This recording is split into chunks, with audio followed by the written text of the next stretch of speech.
के योग से बना है। भा जो रत, भा मतलब प्रकाश, रत मतलब लीन होना।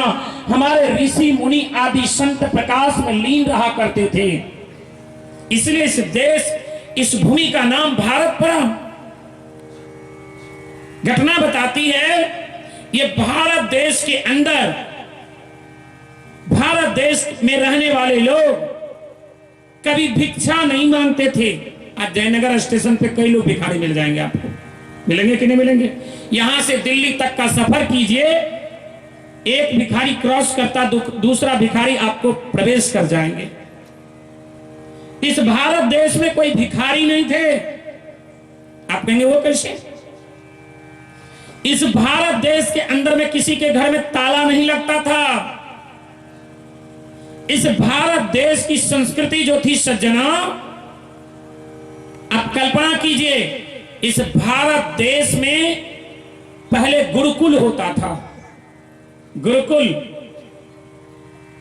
आपको मालूम है, जो आज से 30 साल 40 साल 50 साल पहले पढ़ते होंगे, उसको कॉपी मिलती होगी गुरुकुल नाम की। गुरुकुल नाम के कॉपी पे आप लोग पढ़े होंगे। है बात सही कि नहीं है?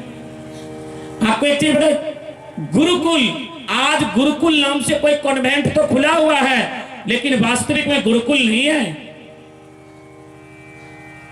कहते भारत देश के अंदर में 7,32,000 गुरुकुल थे। 7,32,000। आप यदि रामायण का सीरियल देखे होंगे, कृष्ण लीला का सीरियल देखे होंगे, किसी भी चीज का सीरियल, आप किसी भी महापुरुषों के सीरियल को देखिए, उसमें भगवान श्री राम 4 भाई थे। चारों भाई को कहां भेजा गया था?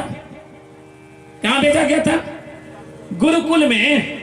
एक बात बताइए, भगवान श्री राम राजा दशरथ के घर में, आपको मालूम है, अंतिम, अब एक तरह से सोचिए कि वृद्धा अवस्था जब राजा दशरथ की आने वाली थी, तब उसके घर में 4 पुत्र जन्म लिए थे। पुत्र से इतना प्रेम था, वो पुत्र को कभी गुरुकुल भेज ही नहीं सकते थे। एक बात बताइए, आज आप लोग भी चाहते ना हमारे बच्चे क्या करें? घर पे शिक्षक आए पढ़ाने के लिए, होम ट्यूशन पढ़ाते हैं बच्चों को। होम ट्यूशन की बड़ी लत लगी हुई है हमारे घर में। एक बात बता दे, घर का माहौल, विद्यालय का माहौल अलग होता है। कभी भी विद्यालय का माहौल आपके घर में उत्पन्न नहीं हो सकता। चारों भाई राजकुमार थे, राजा दशरथ प्रतापी राजा थे। अपने घर में जिस गुरु को बुलाना चाहते हो, गुरु आकर के उसके घर में शिक्षा दे देते। लेकिन सज्जना, समय के अनुसार आप ये सोचिए, चाहे राजा का बेटा हो, चाहे रंक का बेटा हो, 7,32,000 इस भारत देश में गुरुकुल थे। आपको मालूम है एक गुरुकुल में कितने विद्यार्थी पढ़ा करते थे? कम से कम 200, अधिक से अधिक बड़े बड़े विश्वविद्यालय में 20-20 हजार विद्यार्थी पढ़ा करते थे। पहले गुरुकुल में राजा का हो, मंत्री का हो, प्रधानमंत्री, जो भी उस समय के होते थे, सबका बेटा समान शिक्षा पाते थे। आज सबका शिक्षा का स्तर अलग अलग है। राजा के बेटा के पढ़ने का शिक्षा अलग है। जो मास्टर आज के प्राथमिक विद्यालय में पढ़ाते हैं, उसके बच्चे, बिरले के बच्चे उस विद्यालय में पढ़ते हैं। गौर कीजिए, जो मास्टर, शिक्षक अपने विद्यार्थी को पढ़ाते हैं, नहीं अपने विद्यार्थी को किसी प्राइवेट स्कूल में देंगे पढ़ने के लिए। लेकिन सज्जनों, उस समय में ये भारत देश की ऐसी खासियत रही है, इस भारत देश को सोने की चिड़िया कही गई है। जिस समय 7,32,000 गुरुकुल थे, आपको बता दें, एक एक गुरुकुल में जो आचार्य थे, जो विदुषियां थी, गौर कीजिए, सब के सब आत्मज्ञानी थे, ब्रह्मज्ञानी थे। 16 संस्कार में एक संस्कार बच्चे जब गुरुकुल में जाते थे, देखे होंगे भगवान, बाहर से जो आप सीरियल देखे, भगवान श्री राम का क्या किया गया था? उपनयन संस्कार किया गया था। आज भी उपनयन संस्कार आप करते हैं, लेकिन उपनयन का मतलब क्या होता है? गुरुकुल में बच्चे जाते थे, जितने भी पूरे देश के अंदर 7,32,000 गुरुकुल थे, जितने भी उसमें आचार्य थे, अध्यापक अध्यापिका थी, वो सब के सब आत्मज्ञानी थे, ब्रह्म ज्ञानी थे। ये तीसरी आंख खुली हुई थी। बच्चे जब गुरुकुल में जाते थे, उसे शिक्षा से पहले दीक्षा मिलती थी। इस भारत देश का शिक्षा का स्तर 98% था, 98%। गौर कीजिए, उसी समय का विश्वविद्यालय है विक्रमशिला विश्वविद्यालय, तक्षशिला विश्वविद्यालय, नालंदा विश्वविद्यालय, असंख्य बड़े बड़े विद्यालय जिसमें 10-10 हजार बच्चे एक साथ देश विदेश के लोग इस भारत देश में आकर के संस्कार और संस्कृति को लेते थे। संस्कार और संस्कृति को लेते थे। बच्चे जब उस गुरुकुल में जाते थे, सज्जनों गौर कीजिए, गुरुकुल में प्रवेश होने के साथ सबसे पहले बच्चों को उपनयन संस्कार, उपनयन का मतलब उप मतलब नजदीक, नयन मतलब आंख, ये तीसरी आंख जिसको डिवाइन आई कहा गया, दिव्य दृष्टि कहा गया, दिव्य चक्षु कहा गया। गुरुकुल में जब बच्चे जाते थे, उसका सबसे पहले तीसरी आंख को खोलते थे। ये तीसरी आंख जब बच्चे का खुलता था, आपको बता दे, आज बच्चे किसी भी चीज की पढ़ाई करते हैं, उसको याद नहीं होता है ना, लेकिन बच्चे की यदि तीसरी आंख खुल जाए, आज स्कूल में जबरदस्ती मेडिटेशन कराया जाता है, लेकिन उसकी तीसरी आंख तो खुली नहीं।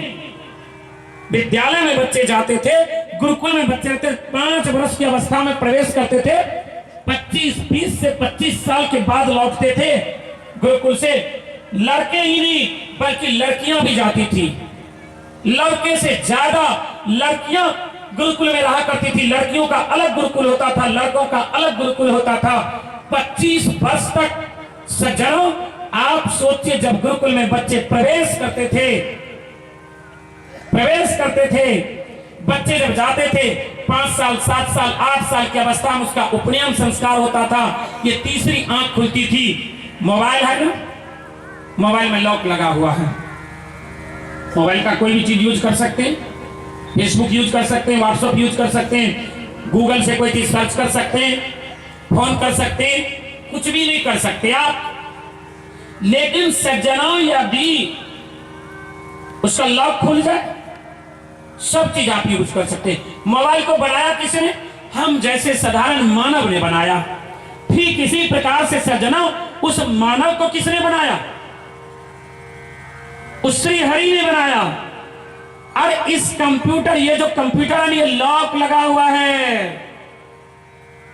कबीर साहब जी कहते, के खोले कपट के बरिया हो, सतगुरु बिन साहब कौन इस कपट की किवाड़ को खोल सकते हैं? उसकी चाबी गुरुकुल में पहले गुरुजन के पास होता था, उसकी कुंजी की चाबी उनके पास होती थी। आज के गुरुजन तो दारू पीने में लगे हुए हैं, आज के गुरुजन तो सिगरेट पीने में लगे हुए हैं, आज के गुरुजन तो गुटखा खाने में लगे हुए हैं, आज के गुरुजन तो नींद खींचने में लगे हुए हैं। आज के गुरुजन को कहां पता, बहुत गुरुजन अच्छे भी हैं, हम ये नहीं कहते, लेकिन पहले के गुरुजन स्कूल में जब जाते थे ना बच्चे, गौर कीजिए, सिर्फ और सिर्फ पढ़ाई से नहीं जुड़ते थे। बच्चे स्कूल में जब जाते थे, शिक्षक के व्यवहार से, उसके आचरण से, उसके सत विचारों से, स्कूल में जब पहले के गुरुकुल में जब बच्चे जाते थे, उसके आत्मा से जुड़ा होती थी, उसको देख करके परिवर्तित हो जाते थे। गौर कीजिए, बहुत सुंदर। किसी ने कहा, एक इंजीनियर की गलती जब होती है ना, एक इंजीनियर की गलती ईंट और चूने तक सीमित है। एक कर्मचारी की गलती सिर्फ फाइल तक सीमित है। एक डॉक्टर की गलती 100-200 लोगों के मौत के घाट तक उतारने तक सीमित है। लेकिन एक अध्यापक की गलती, गौर कीजिए, एक आचार्य की गलती, एक अध्यापक की गलती यदि हो, पूरे राष्ट्र के लिए खतरा का संकट बन सकता है, पूरे विश्व के लिए खतरा का संकट बन सकता है। क्योंकि एक अध्यापक, एक शिक्षक ही डॉक्टर बनाते हैं, इंजीनियर बनाते हैं, आईएएस बनाते हैं, आईपीएस बनाते हैं। यदि अध्यापक शिक्षक ही यदि अच्छा ना हो, तो समाज को अच्छी चीजें नहीं परोसी जा सकती। आज यदि समाज के अंदर में सज्जनों, आज के युवा वर्ग यदि नशा में लिप्त हैं, आज के युवा वर्ग यदि वासना में लिप्त हैं, आज के युवा वर्ग यदि गलत दिशा को अपनाना शुरू कर दिए, घर घर के माता पिता सभी लोग परेशान हैं। कारण क्या है? कारण यही है सज्जनों, गुरुकुल की पद्धति खत्म हो गई। सारी की सारी विदेशी पद्धति आज भारत में अपनाना शुरू कर दिए हैं। भारतीय संस्कृति से मुख मोड़ते जा रहे हैं। ये गुरुकुल, अरे जिस स्कूल को विद्या की देवी, विद्या की मंदिर कहा गया, उस स्कूल में तो आज अंडा बटना शुरू हो गया। गौर कीजिए, उस स्कूल में अंडा बटना शुरू हो गया। कहां से उस स्कूल में विद्या रहेगी? सज्जनों, समझने की बारी है। वास्तविक में गुरुकुल में जब बच्चे जाते थे, भगवान श्री राम चारों भाई गुरुकुल में गए थे, उसका उपनयन संस्कार हुआ, तीसरी आंख खुली। आप भी चाहते हैं हमारे बच्चों के जीवन में श्रेष्ठ संस्कार हो। भगवान राम का फोटो है कि नहीं? किसके किसके घर में राम जी का फोटो है? हाथ खड़ा कीजिए। सबके घर में? देखिए, जिनको जाना है जल्दी चले जाइए। बोले बांके बिहारी लाल की, सांचे दरबार की। भगवान राम का सबके घर में फोटो है, तो भगवान राम के फोटो लगा लेने से आपका बेटा राम जी जैसा हो जाएगा? बताइए। भगवान विष्णु श्री हरि का फोटो घर में लगा लेंगे, आपका बेटा श्री हरि जैसा हो जाएगा। मां सीता का फोटो घर में लगा लेंगे, आपकी बेटी सीता जैसी हो जाएगी। बताइए ना, इसका चरित्र उतरेगा कैसे?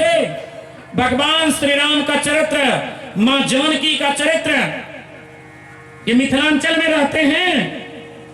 मां जानकी के चरित्र, भगवान राम के चरित्र के बारे में आगे हम सुनाएंगे। जो अभी चैप्टर खोले, पहले उसको ध्यान से सुनिए।